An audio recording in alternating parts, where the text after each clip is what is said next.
BNP ডিসেম্বরে নির্বাচন চাচ্ছে। যদি ডিসেম্বরে অ্যাকচুয়ালি নির্বাচন হয়ে যায় তাহলে লাভ কার হবে, ক্ষতি কার হবে? আপনারা যদি এটার ব্যাখ্যা করেন, এটার যথেষ্ট কিছু যৌক্তিক কারণ রয়েছে। যদি ডিসেম্বরে নির্বাচন হয় সেক্ষেত্রে ক্ষতিগ্রস্ত হবে এনসিপি, জাতীয় নাগরিক পার্টি এবং বাংলাদেশ আওয়ামী লীগ। আর লাভবান হবে বিএনপি। কিভাবে লাভবান হবে? এনসিপি কিভাবে ক্ষতিগ্রস্ত হবে? কিভাবে আওয়ামী লীগ ক্ষতিগ্রস্ত হবে? আসেন আপনাদের কয়েকটা ব্যাখ্যা দিই। ধরেন, গত ৯ মাসে বাংলাদেশ আওয়ামী লীগের উপর যতগুলা মামলা হয়েছে, আওয়ামী লীগকে নিষিদ্ধ করা হয়েছে, তাদের সাংগঠনিক কর্মকাণ্ড সবকিছু বন্ধ। এর পেছনে, এর নেপথ্যের কারিগরকে?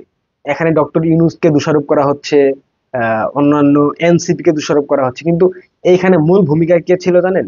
বাংলাদেশ জাতীয়তাবাদী দল বিএনপি। বিএনপি যদি কার্যত প্রকৃত অর্থেই এই সরকারকে ভেটো দিত যে আওয়ামী লীগ নিষিদ্ধ করা যাবে না, তাহলে ডক্টর ইউনূসের এত বড় সক্ষমতা ছিল না সে আওয়ামী লীগকে নিষিদ্ধ করে দেয়। বিএনপি এখানে গেমটা খেলেছে। তারা সরাসরি বা একদম মিডিয়ার সামনে বা লোকসম্মুখে তারা বলেনি যে আওয়ামী লীগ তারা নিষিদ্ধ চায়। তারা কিন্তু বারবার বলেছে রাজনৈতিক দল নিষিদ্ধ হবে কিনা সেটা নির্ধারণ করবে বাংলাদেশের জনগণ ভোটের মাধ্যমে। কিন্তু আড়াল থেকে তারা বারবার প্রধান উপদেষ্টাকে চিঠি দিয়েছে, বারবার বলেছে আওয়ামী লীগের কার্যক্রম নিষিদ্ধ করতে। এটা কিন্তু একদিক থেকে বিএনপির কৌশলগত একটা বিজয়। তারা কিন্তু ডক্টর ইউনূসের মাথায় বা ঘাড়ে বন্দুক রেখে গুলি করেছে এবং সেই গুলিতে আওয়ামী লীগ আহত। এটা তো মানছেন আপনারা। এখন ধরে নিন ডিসেম্বরে যদি নির্বাচন হয়ে যায় সেক্ষেত্রে সেটা হবে বিএনপির বিজয়। এটা তো বিজয়, কারণ বিএনপি চাচ্ছে যত দ্রুত সম্ভব নির্বাচন হোক। এখন যদি বিএনপি নির্বাচনের মাধ্যমে ক্ষমতায় আসে তাহলে এই যে বর্তমান সরকারের করা যে মামলা, এই মামলার ম্যাক্সিমাম বাদী বিএনপির নেতাকর্মীরা বা বিএনপির কর্মী সমর্থকরা, কিন্তু এই মামলাগুলা হয়েছে ডক্টর ইউনূসের ক্ষমতাকালীন সময়ে। এখন যদি ডিসেম্বরে নির্বাচনের পর বিএনপি ক্ষমতায় আসে, ক্ষমতায় আসার পর এই মামলার যে প্রক্রিয়া বা এই মামলার যে প্রতিক্রিয়া, এর এর কারণে সব থেকে বেশি ধরপাকড় শুরু হবে, সব থেকে বেশি দৌড়ের উপর থাকবে বাংলাদেশ আওয়ামী লীগের সব শ্রেণীর নেতাকর্মীরা। এবং আপনারা অনেকেই ভাবছেন যে ডক্টর ইউনূস নির্বাচন দিয়ে চলে গেলে একটা পলিটিক্যাল গ্রাউন্ড ক্রিয়েট হবে রাজনীতি করার জন্য। এটা ভুল ধারণা। রাজনীতিতে কেউ কাউকে কখনো জায়গা সৃষ্টি করে দেয় না, সেই জায়গাটা নিজের সক্ষমতার মাধ্যমে অর্জন করে নিতে হয়। বাংলাদেশ সেটাই বলে, বাংলাদেশের রাজনৈতিক প্রেক্ষাপট বারবার সেই ইতিহাস আমাদেরকে শিক্ষা দিয়ে গেছে যে কেউ কারোর জন্য জায়গা সৃষ্টি করে দেয় না, জায়গা সৃষ্টি করে নিতে হয়। জোর করে হোক, ক্ষমতা দিয়ে হোক, কিংবা শক্তিমত্তা দিয়ে হোক, কিংবা বিচক্ষণতা দিয়ে হোক, সেটা নিজেদেরকে করে নিতে হয়, কেউ কাউকে সুযোগ করে দেয় না। এখন আরেকটা বিষয় হচ্ছে, যদি ডিসেম্বরে নির্বাচন হয় সেই ক্ষেত্রে জাতীয় নাগরিক পার্টি কিভাবে ক্ষতিগ্রস্ত হবে? দেখেন, জাতীয় নাগরিক পার্টির 1% সমর্থক নাই। তাদের দাবি হচ্ছে সংস্কার, তাদের দাবি হচ্ছে সেকেন্ড রিপাবলিক, তাদের দাবি হচ্ছে গণপরিষদ নির্বাচন, তাদের দাবি হচ্ছে জুলাই সনদ। এই মুহূর্তে আমি যে তথ্য পেয়েছি, বিএনপি কে এ ধরনের প্রস্তাবনা দেওয়া হয়েছে, জুলাই সনদ দেওয়া হলে সেটার তারা ডিসেম্বরে নির্বাচনের জন্য প্রস্তুতি নিতে বলা হয়েছে, ডিসেম্বরে নির্বাচন হয়ে যাবে। ডক্টর ইউনূসের পক্ষ থেকে এটা জানানো হয়েছে। সেই জায়গা থেকে যদি জুলাই সনদ হয়ে যায়, এখানে যদি ডক্টর ইউনূসের সরকার এবং এনসিপি ক্রিমিনালি না করে বা পশ্চিমা দালালরা ক্রিমিনালি না করে, সেক্ষেত্রে জুলাই সনদের মাধ্যমে সংবিধান বাতিল করা কিংবা জাতীয় সরকার গঠন করা কিংবা বিপ্লবী সরকার গঠন করা কিংবা সংবিধান বাতিল, মহামান্য রাষ্ট্রপতিকে অপসারণ, সেনাপ্রধানকে অপসারণ, এটা হবে না যদি তাদের শর্ত ঠিক থাকে। অর্থাৎ শর্ত হচ্ছে বিএনপি ডিসেম্বরে নির্বাচন চায়, প্রধান উপদেষ্টা ডিসেম্বরে নির্বাচন আয়োজন করবে, তার বিনিময়ে বিএনপি এই এনসিপি কে জুলাই সনদ দিবে। দেখেন, এনসিপির যে অপতৎপরতা, অপকর্ম, চুরি চামারি, ক্রিমিনালি, বাটপারি, ধান্দাবাজি, যে পুরো দেশব্যাপী যে মবের রাজত্ব, এ ধরনের কর্মকাণ্ডের কারণে কিন্তু সারা বাংলাদেশের মানুষ অনেকটা বিরক্ত। শুধু বিরক্ত বললে ভুল হবে, তারা যথেষ্ট ক্ষুব্ধ। তো এই জায়গায় যদি ডিসেম্বরে নির্বাচনে বিএনপি জয়লাভ করে তাহলে কিন্তু এদের যে চাহিদা, ওই একমাত্র জুলাই সনদ নিয়ে কিন্তু তাদের থেমে থাকতে হবে। তাদের কিন্তু ওই ধরনের সক্ষমতা নাই যে তারা বিএনপি কে বায়াস্ট করে কোনো কিছু করতে পারবে, সম্ভব না। তো এই জুলাই সনদ ব্যতীত গণপরিষদ, সেকেন্ড রিপাবলিক, সংবিধান পরিবর্তন, রাষ্ট্রপতি অপসারণ, সেনাপ্রধান পরিবর্তন, এগুলা কোনোটাই পারবে না এনসিপি। অর্থাৎ এনসিপি রাজনীতি কিন্তু মাঠে মারা। তখন কি করবে? হাত পেতে বিএনপির সাথে, বিএনপির কাছে কিংবা ডক্টর ইউনূসকে মধ্যস্থতাকারী বানিয়ে 2-1টা আসন বা 4-5টা আসন তারা চাইবে। সেটা বিএনপি দিবে কিনা সেটা পরবর্তী পদক্ষেপ। তাহলে এই যে নির্বাচন নির্বাচন করা হচ্ছে, ডিসেম্বরে নির্বাচন হলে মুদ্রা অর্থে আওয়ামী লীগ সব থেকে বেশি ক্ষতিগ্রস্ত হবে। কারণ গত 17 বছর বিএনপি রাজনৈতিক ভাবে তাদের অস্তিত্বের জানান দিতে পারে না, তারা সক্ষমতা দেখিয়ে তারা দাঁড়াইতে পারেনি রাজপথে, কারণ ওই সক্ষমতাটুকু তাদের ছিল না। এই মুহূর্তে যেহেতু আওয়ামী লীগ একটা ভঙ্গুর অবস্থার মধ্যে দিয়ে যাচ্ছে, আওয়ামী লীগের পরিস্থিতি খুব একটা ভালো না, সেই জায়গা থেকে বিএনপিকে নির্বাচনের মাধ্যমে ডিসেম্বরে ক্ষমতায় নিয়ে আসা মানে নিজেদের পায়ে আর একটা কুড়াল মারা। কিভাবে? এই যে বললাম, মামলা, যতগুলা মামলা হয়েছে প্রত্যেকটা মামলা চলমান থাকবে, এবং বিএনপি ক্ষমতায় আসার পর আরো বেশি প্রতিহিংসা পরায়ণ হয়ে যাবে, আরো বেশি হিংস্র হয়ে যাবে। গত 8-9 মাসে জামাত কি করেছে আমি জানি না, আমি বলতেছি না।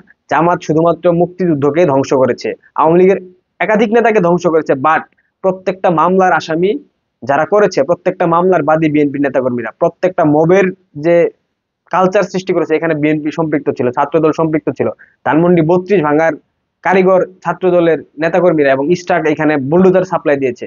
এবং আওয়ামী লীগের নেতাকর্মীদের অফিস, ঘরবাড়ি, দোকানপাট, ব্যবসা প্রতিষ্ঠান, ক্ষেতের খামার, জমি, মাছের ঘের সবকিছু দখল করেছে বিএনপি।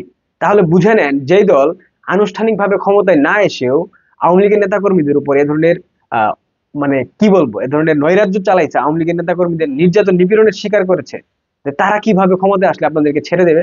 তাহলে এত কিছু বুঝার পরেও আমি এনসিপির হিসাব বাদ দিয়ে দিলাম, আওয়ামী লীগের যে শ্রেণীর কর্মী সমর্থক, যে শ্রেণীর অ্যাক্টিভিস্টরা ডিসেম্বরে নির্বাচন চাচ্ছেন, ডক্টর ইউনূসের বিদায় চাচ্ছেন, আপনারা কোন যুক্তিতে চাচ্ছেন ভাই? আপনাদের কি মনে হয় সেনাবাহিনী আপনাদেরকে গ্রাউন্ড সৃষ্টি করে দেবে? দেবে না। ওই যে বললাম, রাজনৈতিক মাঠ নিজেদের নিয়ন্ত্রণে, নিজেদের শক্তিমত্তার মাধ্যমে নিতে হয়, কেউ কাউকে সৃষ্টি করে দেয় না। তাহলে আপনারা কোন যুক্তিতে ডিসেম্বর নির্বাচন চাচ্ছেন? বরং এইটা ভাবেন, এখন যে নির্যাতন নিপীড়নের শিকার আপনারা হচ্ছেন, অলরেডি যেই যত তথ্য পেয়েছি, জেলের মধ্যে জায়গা নাই, মানে ওভার হয়ে গেছে, নতুন করে আসামি গ্রেফতার করে রাখার জায়গা নাই। অলরেডি কারা কর্তৃপক্ষ বিরক্ত, ক্ষুব্ধ, কারণ এ ধরনের পরিবেশ বাংলাদেশের রাজনীতিতে কখনো হয় নাই। তো আপনারা ভাবেন, আপনারা চিন্তা করেন, একটু মস্তিষ্ক দিয়ে বিবেচনা করেন, ডক্টর ইউনূস আরো বেশি দিন ক্ষমতায় থাক, ডিসেম্বরে নির্বাচন না হলে এটা বিএনপির জন্য সারে সর্বনাশ। বাংলাদেশের মানুষ বুঝে যাবে, বিএনপির তৃণমূল বুঝে যাবে যে বিএনপির থেকেও শক্তিশালী ক্ষমতাধর ডক্টর মোহাম্মদ ইউনূস, কারণ বিএনপি তাদের কাছ থেকে নির্বাচন আদায় করতে পারে নাই। এটা কিন্তু মুদ্রা অর্থে মোটা দাগে বিএনপির জন্য ক্ষতিকর হবে। এবং বিএনপির যে এই যে অপতৎপরতা, এই যে সন্ত্রাসী কর্মকাণ্ড, জঙ্গি কর্মকাণ্ড, চাঁদাবাজি, লুটপাট, ছিনতাই, এই জিনিসগুলো আরো প্রকট আকারে ছড়িয়ে যাবে। এবং পাশাপাশি এই এনসিপি ডিসেম্বরে নির্বাচন না হলে তাদের তো এই জুলাই সনদ হবে না, আলটিমেটলি তাদের গণপরিষদ, তাদের সেকেন্ড রিপাবলিক কোনোটাই হবে না, সংবিধান সংস্কার কিংবা পরিবর্তন কোনোটাই হবে না। সেই ক্ষেত্রে তাদের যে জুলাইয়ের চেতনা বিক্রি, এই যে জুলাই আগস্টের অভ্যুত্থানের চেতনা বিক্রি করে তারা যে এই যে গত 9 মাস যাবত উদরপূর্তি করেছে, ক্রমাগত বিক্রি করে যাচ্ছে, হ্যাঁ। আবার বর্তমান যে বাজেট ঘোষণা করা হয়েছে, সেই বাজেটে নাকি জুলাই আগস্টের সেই অভ্যুত্থানে নিহত আহতদের জন্য একটা বিশাল অঙ্কের অনুদান, মানে রাখা হয়েছে 450 কোটি টাকা। দেখেন, জুলাই ফাউন্ডেশনে 100 কোটি টাকার হুদিস কিন্তু নাই। স্নিগ্ধর ভাই মুগ্ধ এবং সার্জিস আলম মিলে এই টাকা আত্মসাৎ করে ফেলেছে, বন্যা টাকা মেরে খেয়েছে। এগুলো তো বাংলাদেশের মানুষের মস্তিষ্কে ঢুকে গিয়েছে। এবং এই নতুন করে বাজেটে এদের জনগণের টাকায়, জনগণের ট্যাক্সের টাকা, এই জুলাই ফাউন্ডেশনের টাকা অ্যাকচুয়ালি প্রপার জায়গায় খরচ হবে কিনা, অর্থায়ন হবে কিনা, সেটা নিয়ে যথেষ্ট শঙ্কা এবং সন্দেহ বাংলাদেশের সাধারণ মানুষের মধ্যে ঢুকে গেছে। তো এই মুহূর্তে ডিসেম্বরে নির্বাচন না হলে বিএনপি কিংবা এনসিপি কোন দলের জন্য ভালো না। আমি ইসলামিক দলগুলোর কথা বাদ দিলাম, ওরা বাংলাদেশের রাজনীতিতে কখনো ভোটের মাধ্যমে ক্ষমতায় আসতে পারবে না, তো ওদের হিসাব বাদ দিয়ে রাখেন। এনসিপিও আসতে পারবে না। কিন্তু এই মুহূর্তে যেহেতু ডক্টর ইউনূস এনসিপির পৃষ্ঠপোষক, কিংবা এনসিপি ডক্টর মোহাম্মদ ইউনূসের একটা দল, সেই জায়গা থেকে এনসিপির হিসাবটা এবং বিএনপির হিসাবটা করাই মানে যথোপযুক্ত বলে আমি মনে করছি। সো সবকিছুর পর আমি আপনাদেরকে আবারও বলছি বুঝিয়ে, ডিসেম্বরে নির্বাচন হলে সেটা আওয়ামী লীগের জন্য অনেক বেশি ক্ষতির কারণ, আমি এনসিপির কথা বাদ দিলাম। কিন্তু ডিসেম্বরে নির্বাচন না হলে, ডক্টর ইউনূসের মেয়াদ, ক্ষমতা আরো দীর্ঘমেয়াদী হলে আওয়ামী লীগের উপর যে নিপীড়ন চলছে এটা চলবেই। এটা বিএনপি আসলে পরে কয়েক গুণ বেড়ে যাবে, কয়েকশো গুণও বাড়তে পারে। সো ডিসেম্বরে নির্বাচন হোক, নির্বাচনের জন্য যারা চিল্লাচ্ছেন আওয়ামী লীগের অ্যাক্টিভিস্টরা, আপনাদের মাথায় কিছু আছে বলে আমার মনে হয় না, আপনাদের মগজে কোনো কিছু আছে বলে আমার মনে হয় না। আপনারা ভাবেন, ডিসেম্বরে নির্বাচন না হোক, ডক্টর ইউনূস আরো দীর্ঘমেয়াদী হোক, সৃষ্টিকর্তা তাকে অনেক বেশি আপনার ইদিক, মানে হায়াত দিক, উনি অনেক বেশি দিন বাঁচুক। মানুষ যখন ধৈর্যের সীমা একদম অতিক্রম করে যাবে, তখন ডক্টর ইউনূস নির্বাচন দিক। বাংলাদেশের একটা অংশ এখনো ডক্টর ইউনূসের পন্থী, ডক্টর ইউনূসকে ভালোবাসে, পছন্দ করে, থাক না কিছুদিন। এরপর দেখুক বাংলাদেশের মানুষ যে বিএনপি যে অ্যাকচুয়ালি একটা রাজনৈতিক দল না, বিএনপি যে একটা মৌলবাদী শক্তি, একটা পাকিস্তান পন্থা দল, তারা যে মধ্যপন্থা দল, তারা যে মুক্তিযুদ্ধের চেতনায় বিশ্বাস করে না, এটা বাংলাদেশের মানুষ বিস্তর আকারে তাদের তাদের চোখে প্রকাশিত হোক। এরপর আপনারা নির্বাচন করেন। ডিসেম্বর নির্বাচন হলে তো আওয়ামী লীগ তো ক্ষমতায় আসতেছে না, নিবন্ধন স্থগিত, আহ কার্যক্রম স্থগিত, অর্ধেক নেতাকর্মী দেশের বাইরে, অনেকেই পলাতক, 40,000-এর উপরে গ্রেফতার। তো এই সময় নির্বাচন দিয়ে আপনারা করবেন কি? এর মাঝে বরং চান যে ডিসেম্বর নির্বাচন না হয় আর দেরি হোক, এর মাঝে আওয়ামী লীগ সকল নানা রকম বাধা প্রতিকূলতা সবকিছু উতরে তারা নিজেদেরকে সুসংগঠিত করুক, শেখ হাসিনা দেশে ফিরুক। এরপর দেখা যাবে নির্বাচন কবে হয় এবং নির্বাচনের মধ্য দিয়ে জনগণ কাকে ক্ষমতায় নিয়ে আসে। শুধু শুধু আওয়ামী লীগের অ্যাক্টিভিজম করতে গিয়ে আওয়ামী লীগের ক্ষতি চাচ্ছেন আপনারা। আদতে আপনারা কি আওয়ামী লীগের অ্যাক্টিভিস্ট, নাকি অন্য পন্থা, অন্য ধরনের দল থেকে আপনারা পেইড অ্যাক্টিভিস্ট যে আওয়ামী লীগের ক্ষতি করার জন্য উঠে উঠে পড়ে লেগেছেন? দর্শক, আপনাদের মতামত গুলো অবশ্যই জানাবেন, আপনারা কি বলতে চান আমি যে কথাগুলো বললাম এর প্রেক্ষিতে। সবাই ভালো থাকবেন, আর এখনো যারা সাবস্ক্রাইব করেননি অনুগ্রহপূর্বক সাবস্ক্রাইব করে দিবেন। ধন্যবাদ।